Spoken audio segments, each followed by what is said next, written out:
Четворица македонски туристи се вратиле од Грција со COVID-19. 20 лица кои се возеле во истиот автобус се во изолација поради контакти со позитивните.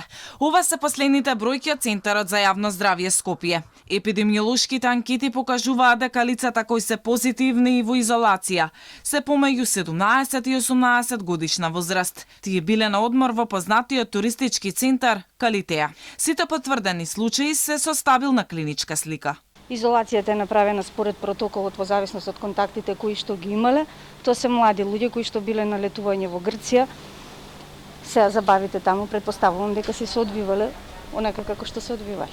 Што кажувале во епидемиолошката анкета? Дали се вакцинирани прво сите во автобусот? Не, оние кои што биле вакцинирани според протокол, значи водичите и шоферот на автобусот апсолутно се изземени од изолацијата. Од туристичката агенција вела дека протоколите се почитувале и капацитетот на автобусот бил исполнет само 50%.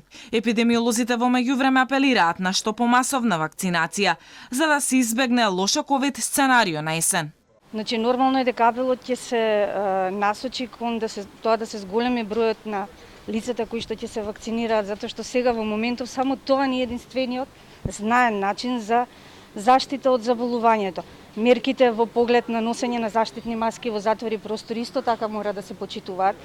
Опуштањето не може да биде 100% затоа што ниту вакцината не дава 100% гаранција дека некој нема да заболи. Инаку бројот на заразени во Македонија нагло расте.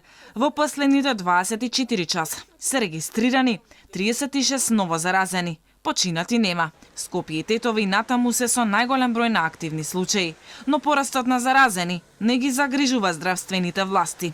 И засега не размислуваат за нови рестриктивни мерки.